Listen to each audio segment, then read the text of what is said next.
Baik, Assalam- Assalamualaikum warahmatullahi wabarakatuh.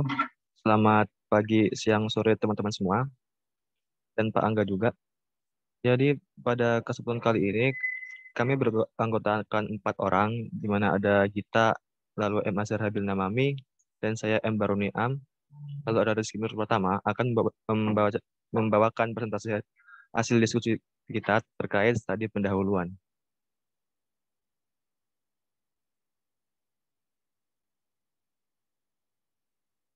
Oke, next, Sir. Oke, data fenomena. Nah, jadi pembahasan kita kan kali ini studi pendahuluan. Sebelum kita membahas studi pendahuluan itu, terlebih dahulu kita membahas terkait data fenomena. Karena data fenomena ini sebagai pengantar ataupun penunjang dalam menyusun studi pendahuluan. Lalu yang kedua, data fenomena ini hanya berupa data yang tanpa adanya pembahasan. Karena sesuai dengan namanya juga, data fenomena. Dan nanti pembahasannya itu ada di bagian studi pendahuluan. Lalu yang ketiga, data fenomena ini bisa membahas topik yang sama dan boleh tidak. Nah, jadi semisal gini, kita itu bisa mengambil variabel-variabel lain berbeda. Semisal kita mencari variabel terkait pengaruh pola asuh demokratis dengan motivasi belajar. Nah, itu kita bisa masukkan variabel-variabel lain, semisal keuletan ataupun kemandirian. Nah, itu kita diperbolehkan. Kita juga diperbolehkan eh, mengambil data di tempat yang berbeda. Misal yang awal kita mengambil di di Kota Malang, kita boleh menggantinya mengambil datanya di kota-kota Sidoarjo ataupun Surabaya.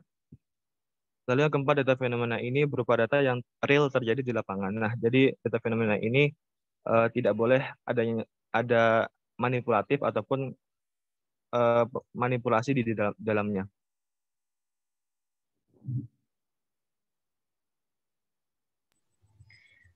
Selanjutnya, pengertian studi pendahuluan.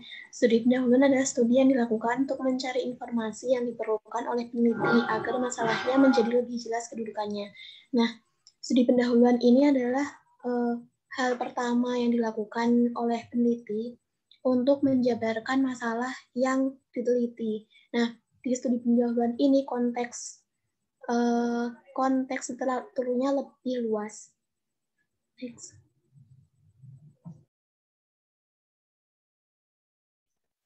Kemudian di sini ada tujuan dan manfaat. Kira-kira apa sih tujuan dan manfaat yang bisa kita peroleh dari melakukan studi pendahuluan? Di sini ada yang pertama, ada tujuan. Tujuan yang pertama, kita tuh dapat paham kira-kira topik yang sedang kita permasalahkan seperti apa. Terus variabel yang ingin kita teliti, variabel yang ingin kita uji itu kira-kira faktornya seperti apa, terus aspek-aspeknya seperti apa. Nah, itu bisa kita pahami dari melakukan studi pendahuluan. Terus tujuan kedua, studi pendahuluan ini bisa kita jadikan sebagai pedoman dalam perlu tidaknya penelitian yang ingin kita lakukan ini dapat dilakukan. Maksudnya daripada kita harus capek-capek gitu ya melakukan penelitian yang ternyata di tahun sebelumnya atau mungkin di 2 tahun sebelumnya itu sudah banyak dilakukan. Nah, itu apa ya, kita bisa dijadikan sebagai patokan gitu. Oh, penelitian ini sudah penelitian dengan variabel yang ini ternyata sudah banyak ya dilakukan di penelitian sebelumnya. Nah, itu bisa kita pertimbangkan apakah perlu melakukan yang dengan variabel yang sama atau mungkin bisa kita jadikan sebagai patokan untuk modifikasi.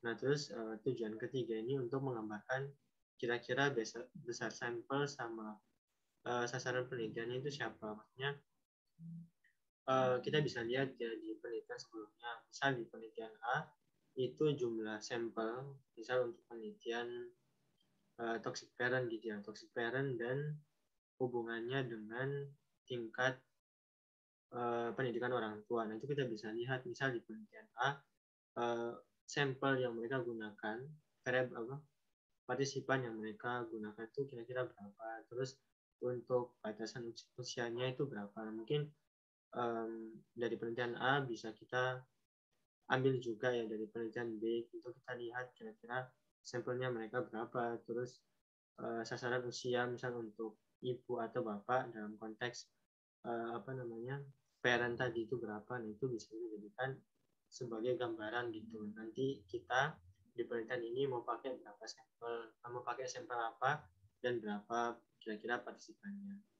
Terus selain itu kita juga bisa gunakan sebagai penguji cobaan instrumen. Jadi sebelum kita betul-betul terjun ya buat pengambilan data itu kan kita harus uji dulu kira-kira instrumen yang kita gunakan ini reliabilitasnya berapa, terus validitasnya berapa. Nah, itu bisa kita gunakan di studi pendahuluan ini teman-teman. Terus bisa dapat data sekunder. Ini biasanya di pendahuluan atau di bab 2 kan teman-teman butuh kayak penelitian buat membangun kerangka teori. Ini bisa digunakan studi pendahuluan ini bisa digunakan untuk pencarian data buat kerangka teorinya itu teman-teman. Terus untuk manfaat yang pertama itu tadi ya menghemat waktu, kita nggak perlu susah-susah buat penelitian yang ternyata di tahun sebelumnya itu udah ada, kita nggak perlu itu sih nggak perlu melakukan penelitian yang sama gitu. Terus kita bisa tahu kira-kira perkembangan variabel yang perkembangan teori dan variabel yang kita ingin teliti ini perkembangannya itu udah sampai mana. Kira-kira selama pandemi ini itu misal permasalahan toxic parent udah sampai mana gitu. Terus treatmentnya udah sampai mana. Nah itu kita bisa tahu dari studi pendahuluan. Terus manfaat ketiga, kita bisa tahu bagaimana memperoleh data. Misal di penelitian A itu mereka menggunakan instrumen untuk toxic parent, yaitu mungkin mereka menggunakan perceived stress atau mungkin instrumen lainnya, itu kita bisa tahu. Mungkin kita bisa menggunakan instrumen yang sama gitu. Terus untuk manfaat berikutnya, kita dapat tahu cara untuk menganalisis data. Ya, kita bisa tahu cara menganalisis data. Misal dari penelitian A, mereka ini menggunakan mereka uji korelasi. Uji korelasi itu mereka menggunakan apa gitu. Maksudnya SPSS, misal product moment itu bisa kita tiru. Dan terakhir, bagaimana cara membuat kesimpulan dan manfaat dari hasil penelitiannya. Kita bisa tahu kira-kira di setiap penelitian terdahulu itu kira-kira kesimpulannya gimana. Terus manfaat yang mereka berikan itu cakupannya di mana aja gitu.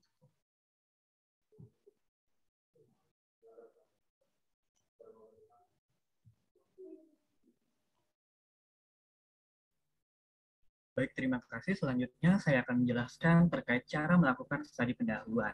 Nah, di sini as you can see, teman-teman bisa melihat ada 3 ya. Kita melakukan dengan 3 objek. Yang dimaksud objek di sini apa yang diteliti, apa yang dilihat, apa yang dikunjungi, gitu ya. The paper, person, and the place. Jadi 3 objek ini lebih akrabnya kita bilang 3P aja, supaya mudah diingat ya teman-teman. Next. Nah, kita mulai dari the paper. The paper kita mulai melalui buku, ya, majalah, dokumen, bahan tertulis lainnya, baik yang berupa teori, laporan penelitian, atau dari penelitian sebelumnya. Ya. Jadi kita membaca literatur yang ada, baik berupa teori maupun dari penemuan yang sebelumnya. Selanjutnya.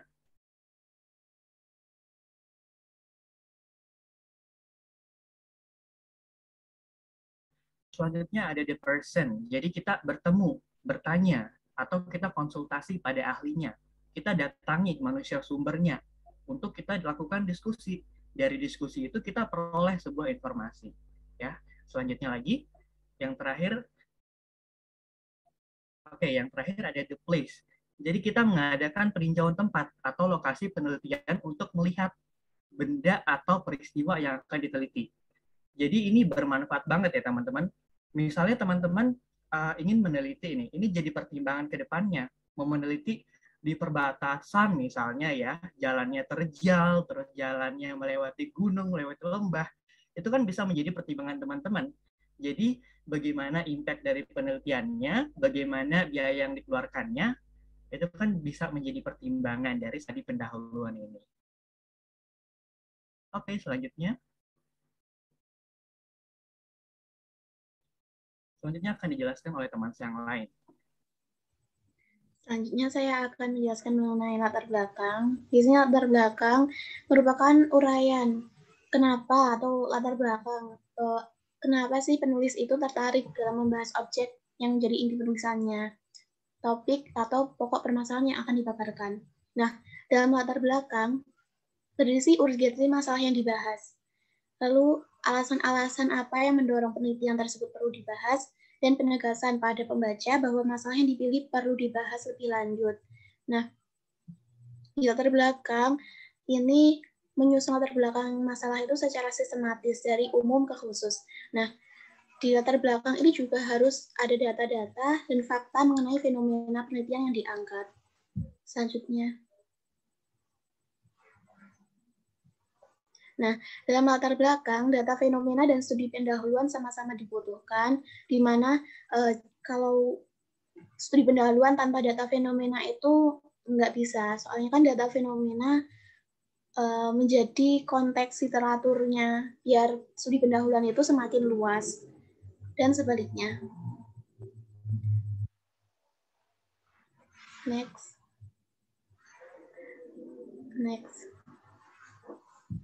Jadi sekian presentasi dari kami. Terima kasih atas perhatiannya. Mohon maaf apabila ada salah kata. Wassalamualaikum warahmatullahi wabarakatuh.